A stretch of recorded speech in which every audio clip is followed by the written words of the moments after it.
Fala galera, saudações vascaínas, começando mais um vídeo aqui no canal. Eu sou o Juninho, você está no canal Machão da Gama para mais um giro de notícias, a primeira edição dessa sexta-feira, para a gente atualizar aqui todas as informações sobre o nosso Vasco da Gama, o Vasco que amanhã encara o Fortaleza lá na capital do Ceará. A gente vai falar sobre esse jogo, a provável escalação do Vasco. Orediano vai jogar? Surgiu aí esse burburinho, né? E a gente vai esclarecer aqui essa situação. Vamos falar também da arbitragem, né? Arbitragem polêmica para esse jogo de amanhã lá em Fortaleza. E vou colocar aqui também um jornalista do Globoesporte.com que teceu duras críticas à montagem do elenco do Vasco da Gama, feito ali pelo Luiz Melo e também, principalmente, né, pelo Paulo Brax. Depois da vinheta a gente começa. Antes eu conto com você deixando o like, que é muito importante, e também se inscrevendo aqui no canal, se você não for inscrito, beleza? Deixou o like e se inscreveu, a vinheta rodou.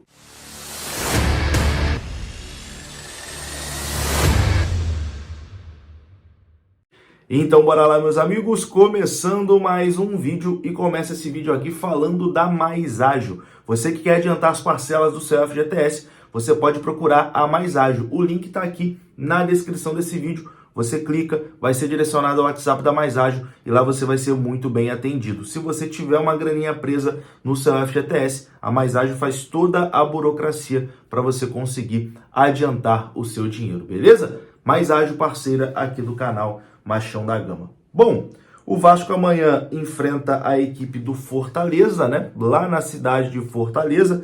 Inclusive, daqui a pouquinho estou embarcando para Fortaleza.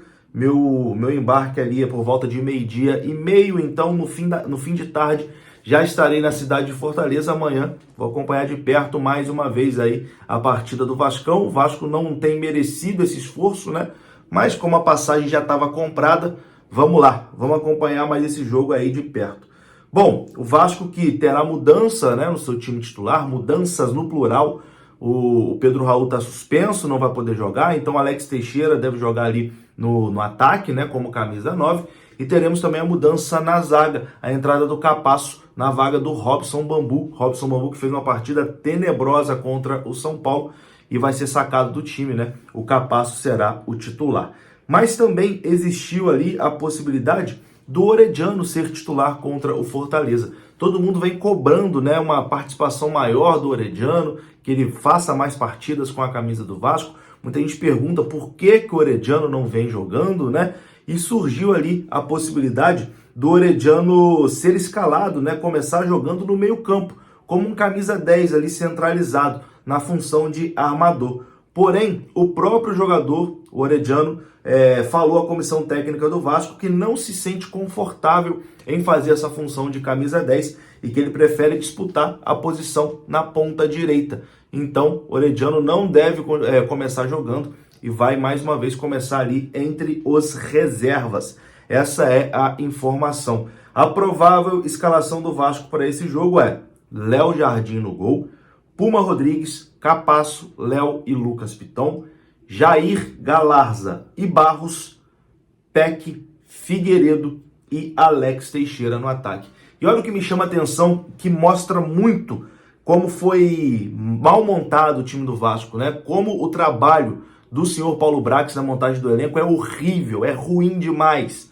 Enfim, o Vasco vai entrar nesse jogo na zona do rebaixamento do Campeonato Brasileiro e com seu trio de ataque sendo formado por Peck, Figueiredo e Alex Teixeira. É o mesmo trio do ano passado na Série B do Campeonato Brasileiro. 3 jogadores que disputaram a Série B do ano passado do Campeonato Brasileiro pelo Vasco da Gama. 3 jogadores que vieram na associação, né? Então virou SAF para jogar com Alex Teixeira, Peck, Figueiredo no ataque. Trabalho muito ruim, né, do senhor Paulo Brax. Enfim, daqui a pouco vou colocar aqui o jornalista do Globoesporte.com, Luciano Melo, que também deu uma opinião bem parecida com a minha. Eu vou compartilhar aqui com vocês. Antes, a arbitragem dessa partida.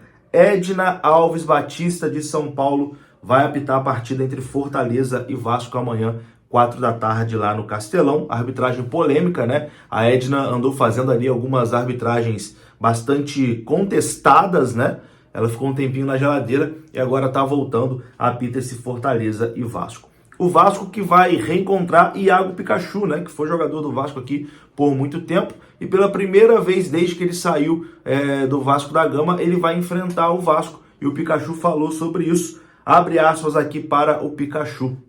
Quando eu vim para o Fortaleza, o Vasco estava na Série B. No ano seguinte, o Vasco não conseguiu subir. Então não teve esse confronto e eu sempre me perguntei se eu comemoraria um gol contra o Vasco. Analisando o contexto geral da história que eu venho fazendo aqui, pelo carinho que eu tenho com o torcedor do Fortaleza, não sei se seria a palavra certa, uma falta de respeito, mas a possibilidade de fazer o gol, irei comemorar sim caso eu faça, porque eu respeito a instituição que estou defendendo. Mas nada apaga a história que fiz no Vasco da Gama, fecha aspas para Iago Pikachu, dizendo que se fizer um golzinho no Vasco, vai comemorar. Bom, para encerrar, eu vou colocar aqui o Luciano Melo, jornalista do Globoesporte.com, que no podcast do GE falou ali algo que eu concordo muito sobre a montagem do elenco do Vasco da Gama. Eu vou compartilhar a opinião deles e quero que você deixe também a sua opinião nos comentários. Confira. Falar de 777, porque da estrutura de Miami, porque eu não sei como eles tocam o dia a dia, sinceramente, mas aí eu vou falar dos representantes deles aqui.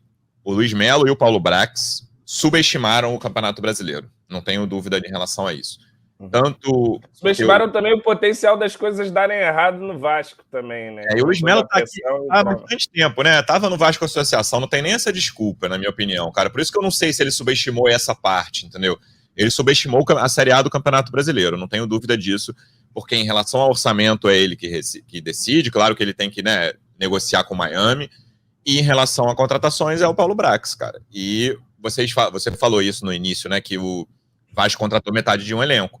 Mesmo quando o Vasco era uma incógnita, eu falei aqui, não posso dizer que eu estava prevendo que isso aconteceria, porque eu falei antes da estreia que o Vasco era uma incógnita no Campeonato Brasileiro, mas mesmo antes da estreia a gente falava, lembro de eliminação de Copa do Brasil, de Carioca, falava, cara, o Vasco não tem banco, o banco do Vasco é sub-20, você brincava que era a creche do vovô, né, era o Nenê com um monte de garotos.